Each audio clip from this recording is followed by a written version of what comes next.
That was GOP Senators John Barrasso, Senate Majority Leader John Thune, and Senator Roger Marshall on why the U.S. needs voter ID for federal elections. The Senate today passed a vote to open up a marathon debate on the Voter ID Act, the Save America Act, to keep the necessity of voter ID in front of the American people in the national conversation, to keep talking about it.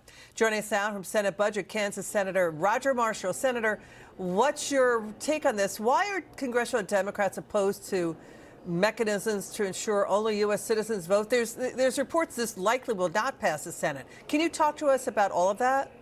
I will do my best, Liz. I wish one of the Democrats would come on your show and ask them, why don't you support voter ID? It's a simple thing. 70% of Democrats support voter ID. 80% of Americans do. So that's the real question. Why can't we get 10 Democrats to cross the line to make sure that our elections are safe and secure, that we maintain the integrity? But they're not willing to do that.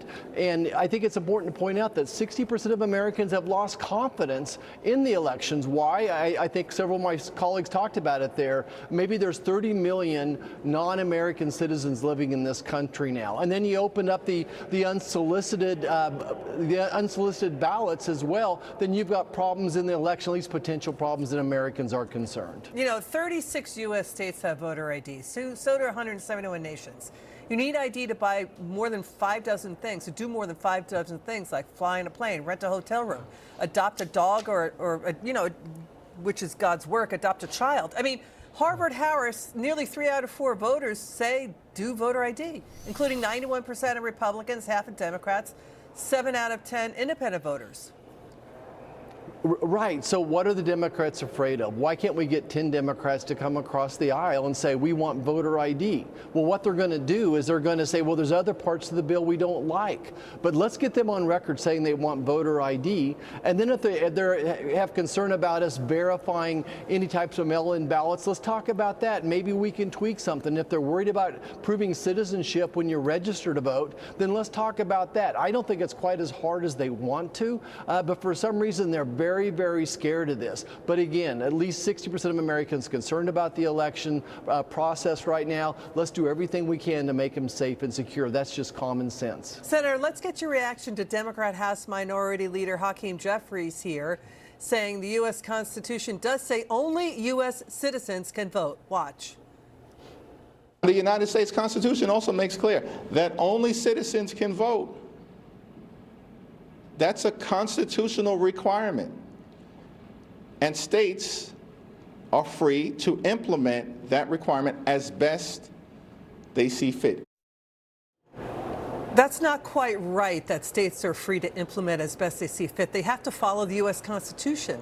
So why are Democrats not for voter ID? The president says they just want to cheat. What do you think? Well, I'm just sitting here listening to President Reagan right now in my ear saying trust but verify. And that's really what we're wanting to do. Sure, we trust you, but when you use your credit card to get a hotel room tonight, to hop on a plane, what do? We trust, but we verify who you are, that you are who you say they are. And again, why are they objecting to trust but verify? Why are they objecting to make sure that my legal vote is not canceled out by somebody else? Again, what are they running from? What are they afraid of? We've proven, as you pointed out, so many states with voter ID already, and there's been no suppression of the vote. Look, no one can argue that voter ID makes the elections more safe and more secure. Yeah, we're looking into the studies that say undocumented migrants, illegal aliens, don't vote in elections. The studies are poorly rendered. There's very little information to base those findings on when you have 19 states giving driver's licenses to illegal aliens. Right, and more than that, they are many states, many municipalities are registering illegal aliens for elections in their own communities or perhaps their own county. So could you imagine being an election official and, you know, which voter roll do we get out today for this particular election? So I think it's just common sense here. I don't know how else to state it. It's common sense. Why won't 10 Democrats cross the aisle and say we want voter ID? If there's some parts to the bill they object to, then that's what we're supposed to do, offer amendments and make it better. Thank you so much, Senator Roger Marshall.